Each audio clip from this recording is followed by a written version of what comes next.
Garth, how's it feel to be back? Lumen, your old playing ground. It's awesome. It's really fun to be back here. It is so beautiful just walking around Seattle yesterday and seeing some old friends and stuff like that. So it's really fun to be back and excited to play in front of the crowd and the fans and obviously a lot of history here. Any butterflies, nostalgic feelings, mixed feelings? You know what? When I went down to the corner stand, walked out of the tunnel, I remember that I'd stood there after we'd won the 2019 MLS Cup, and there was, at that time, Seahawks flying around the stadium, and for whatever reason, that image popped into my mind, and just kind of reflected for a second, and some happy times here. What has the last 9 months been for you? Like, is it just whirlwind here? I mean, in Atlanta, the whole thing? It has been. It's been a lot of work, and it's been a lot of fun, a lot of excitement. To go to a market that's even bigger than Seattle, and to have the opportunity and to take the next step forward in my career was just something that I couldn't say no to. Had so much success here and have such good memories, and I think my wife's still pissed at me that we left, but job-wise, just couldn't turn down the promotion, and so it's been good overall. I was going to say, how's the South treat you? The Deep South. It's different than Seattle.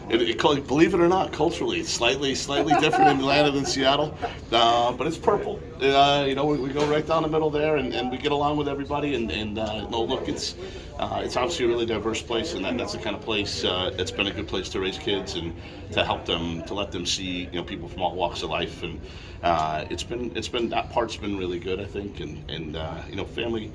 When you move, I switch jobs. It's always a big transition. We threw in building a house on top of that, so it's been busy, but we're trying to enjoy it, and definitely happy with where I wound up, and rooting for the Sounders when we're not playing them. How hard was for you to leave Seattle? How hard was for you to leave Seattle? I mean, of course it was hard. It was 8 years, and it was hard for me to leave Salt Lake before that, and been fortunate enough to work with some great groups of people in different places, and to try to be able to take franchise to the next level every place I've been, and that's the ambition in Atlanta, and but this was a great place. There's no need to qualify that, and had great times and great success and great people, and was just standing, again outside the tunnel, literally, shaking hands with the equipment staff and the goalie coaches and the players, and just saying hi to everybody again. It's a great family here. It's a great culture. It's a great fan base, and I think there's a lot. You look at Atlanta, that's 7 years old, and has hit all these milestones, leading the league in attendance, and playing in a $2 billion stadium, and there's this incredible potential there. But you come back here and you say, this is kind of the foundation, and so can we take all the good things here and build off that in Atlanta, and we talk about the opportunity to build our fan base in Atlanta by hosting Copa America and the World Cup and the Club World Cup and all these things that are coming through, but we don't have quite the history of Seattle, so it's a real opportunity there, which makes it exciting. Garth, as you went to Atlanta, the league changed, obviously with Messi coming. Can you just talk about how that opens up doorways as well? Yeah, I mean, Messi's the most exciting development certainly since Beckham. The impact of Messi, I think, is going to be even greater. When Beckham came, there was no infrastructure. The MLS was not known anywhere mainstream, and he was the first kind of player to do the talk shows back at a time when linear TV was a thing, and people watched late night guys tell jokes. But I remember, I was working at the law firm at the time when Beckham signed, and all the women in the firm suddenly came to my office and asked for tickets to DC United games, and it wasn't because I got better looking. So that was Beckham, and now Messi is. It's more established, right? And look, you had the perfect start, right? He comes in for Leagues Cup. They win 7 games in a row. They win the championship, the Leagues Cup, and a smashing success. My understanding is we sold a bunch of subscriptions in Mexico. When you talk about Liga MX being the most watched league in North America, more than Champions League, more than Premier League, that is the right play for this league. That is playing those rivalry games. And again, the Sounders, a vanguard of that, winning the Champions League, taking on lots of Mexican teams over time. And we're really proud in Atlanta. We have a Mexican American general manager and a Mexican head coach. So I do think that's the wave of the future, and Messi's the vanguard of that. Have you had the opportunity to talk to Brian since you've been back in Seattle? Saw him yesterday. Yeah, he was chatting with Gonzo in Starbucks at our hotel, and I was with wives, and we stopped and said hello. So, yes, up, Jada. I know you've been patient. No, thank you. I wanted to ask though, kind of on the Messi thing, does it kind of signal that you're going to have to spend more now on players rather than maybe build from the the homegrown? I know with RSL in Seattle, you guys did a lot with development. Does it kind of signal that you're going to have to spend now? I think, look, it depends on the rules, right? I mean, if at the end of the day we can only have 2 DPs right now, so as long as that rule, then you're going to have to build through development at the same time. But I think the best way to answer that question, Jade, is you got to be good at everything, and that was what we aspired to do here, and that's certainly the aspiration in Atlanta. And with every franchise, you always have different starting points, but again, with a super diverse population in Atlanta, tons of good athletes, maybe some of whom have historically played basketball and football and baseball. I think there's a real opportunity if we are, we talk about wanting to reflect the community of Atlanta, both in our staffing and in our academy and in our fan base. And I think if we do that, the potential there is really, really tremendous. We are actively recruiting U.S. Soccer to try to get to Atlanta, and if that were to happen, I think there'd be a huge opportunity in association with that, with both boys and girls, in terms of building the game, building the fan base, and again, using these international events that are coming through every summer. We had 62,000 people there for the EPL matches this summer. Really, really encouraging that that's happening, and so we're really excited about the future of soccer and the future of Atlanta. Given the diversity of the U.S. soccer team, do you now look at it as that bringing a U.S. soccer exhibition game to Atlanta when you're talking about players, younger players, that hey, there's people that look like you that play this game? Absolutely, that's a huge part of it, Maz, and look, just the ability to have them in our community and have a national training center. I mean, the U.S. is a little bit late to the game in terms of a lot of, you guys might have read in the press that Argentina's building a training center in Miami, for goodness sake. So, the U.S. needs its own training center, and if it winds up being us, that'd be a really cool achievement for the city of Atlanta and for Arthur Blank Sports and Entertainment. Going back to the growth of the league and with your vast knowledge of the rules of MLS, how quickly do you feel like changes can come after this messy era, whether it's adding a DP or raising the cap space? How quickly do you believe it could come? You just feed me these lines, Nico. Look, the answer is change can come whenever it's wanted, but ultimately that's a decision above my pay grade. And, I've been an advocate for, relaxing some of the restrictions involved in the league for a decade. Probably you guys are sick of hearing me talk about it here in Seattle. And I think there's an opportunity to do it again. But that, again, is ultimately not up to me. It's not up to, the employees league. It's up to the owners of the league and how they want to take it and how they see it. And what I think is really encouraging, though, is that Messi has not been a gambit from a financial perspective. He has generated revenues to more than justify the expenditure of salary. And I think that then is a real path then. That it's not just a Hail Mary. It's, hey, look at this. Now, Messi is one of one. I don't want to act like, hey, just sign any player and, the same thing will happen. But I do think there's an opportunity to drive the league forward. And I think it's shame on us if between now and 2026, with this run of tournaments, with Copa America, knowing that U.S. and Mexico are playing in that tournament as well. For us, we have Thiago Almada playing for Argentina in that tournament.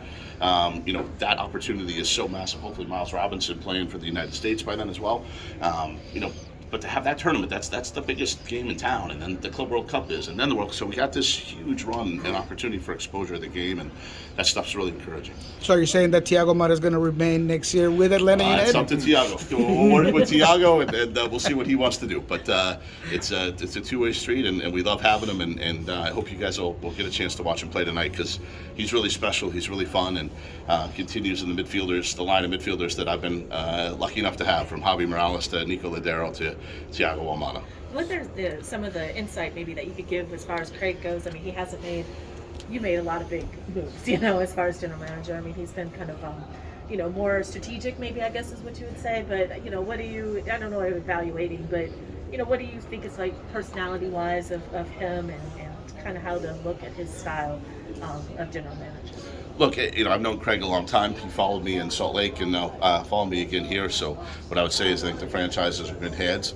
It's a mature roster here in Seattle, and I think we've all known that and talked about that openly. So at some point, probably the roster will evolve. And, bravo to Craig if he's being thoughtful about that and strategic and methodical. I would even say that maybe he learned some of that from me. So, I always say I'm painfully slow. People usually get upset with me before they're happy, and if Craig chose to emulate some of that, then I could hardly fault him for it. How was the Craig and I are friends, so we went out and actually got to go down and tour Long Acres, and what a cool facility that's going to be. What an opportunity for the Sounders that is, and coinciding with the 50th anniversary of the franchise. I mean, the sky is the limit down there, and you can see Craig just kind of smiling and glowing a little bit because he's had a lot of work to do with that facility, and he had had a big hand in designing the facility in Salt Lake before then, so he really knows what he's doing on that front, and it's really cool for the franchise to see it take that next step and to evolve and grow in that facility. So when you got to Atlanta, there was Gonzalo Pineda already. Did Yeah. you knew how was that relationship? I mean, how the relationship continued now? Yeah, in Atlanta? there's a whole bunch of us. Manny Tejada was our team admin. He went. Scotty Trinillo was the equipment manager here. He went. Ozzy, myself, Steve Cook joined me this year, and there's one more, Gonzalo, and there's one more even. But anyway, there's 6 or 7 of us. So we always joked with Manny Tejada that he's the one that he was our Moses. He let us out of the wilderness to the other side of the country. So no, I mean it's been a good relationship with Gonzalo. Obviously, knowing each other before makes things easier in terms of going and working together. And it was fun. We went to out to dinner the first night we were in town here, and with the whole team, and just walking through.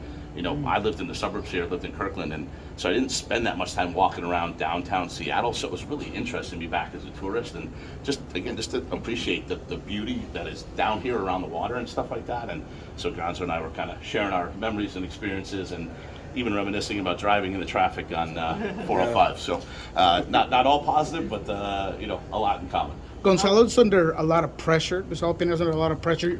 Obviously, with that position, that's what it comes with. Results haven't necessarily always been there for him.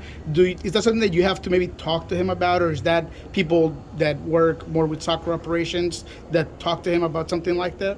Now, why are you putting pressure on him, Nico? That's not coming from me. You're putting words in my mouth. Look, in that position as a head coach, results matter. And, look, it hasn't been everything we wanted, but we stated publicly what our goals were before the season. We wanted to put an emphasis on Leagues Cup. We went out in penalties in a really good game to Cruz Azul. And we said we want to be in the top 4 in the East.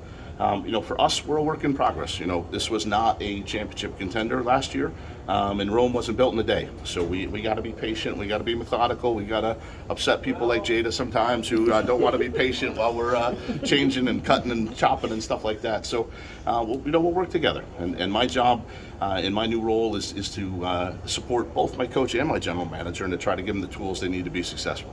I know you have one over here. So. Yeah, the difference between the 2 jobs now in Atlanta versus in Seattle, how has that changed, or how is the role different now? So they put different letters in front of it, the C, the E, and the O, and anyway. No, it's like for 15 years I did soccer, right? I mean, that was the general manager roles, and it was super fun, and but it was important for me to keep learning and to try to keep evolving into dynamic relationships, and to be the CEO allows me now to manage the business as well as the soccer side, and that allows me to get a lot more involved in strategy, where I can say, hey, if we're able to sell this many tickets or this many jerseys or this corporate sponsorship, and I'm working with a really sophisticated organization with the Falcons, with Mercedes-Benz Stadium, and so I both kind of can't screw it up because you have all these wonderful, successful folks that have been doing it for a long time, and it allows me though to direct those resources where I think is appropriate and really set those priorities for the organization. And so it really is a step up, and it allows you to make long-term plans, and it's been really fun.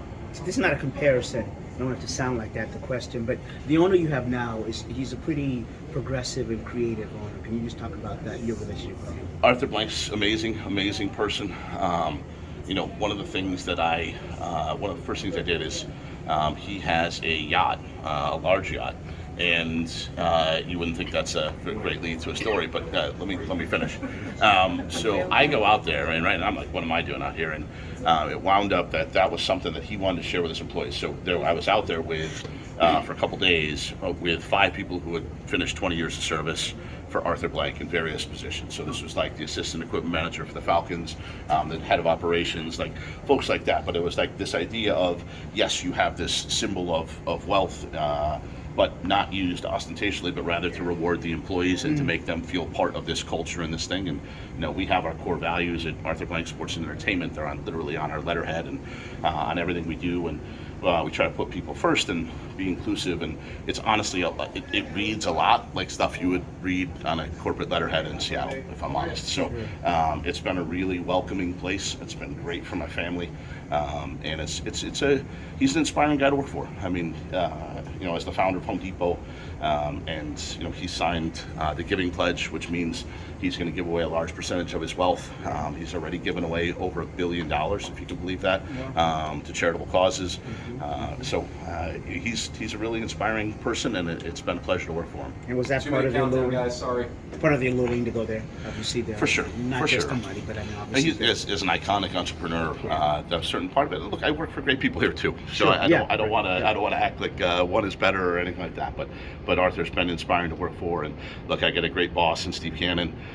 Finished #1 in his class at West Point and ran Mercedes-Benz, and he's just done a bunch of diverse things that, again, for me, from a learning perspective, have really been great, and an opportunity to kind of redevelop myself. And then the other big executive there, the CEO of Arthur Blank Sports Entertainment, is a guy named Rich McKay. And he's chaired the competition committee in the NFL for the last 20 years. Yeah, So, Sean McKay was his dad. and but again, just when you talk about, hey, should the rules evolve in MLS? Like, I can pick up the phone and call the guy who's running the NFL competition. Like, I can actually get some pretty cool perspective on not only should we or shouldn't we, but like, hey, this is what the NFL did across 3 or 4 different commissioners. Sorry, and here's the path they did. Right, so you have this well of expertise, and the size of the company is such that it allows you to be a little bit more flexible with some of your strategic decisions.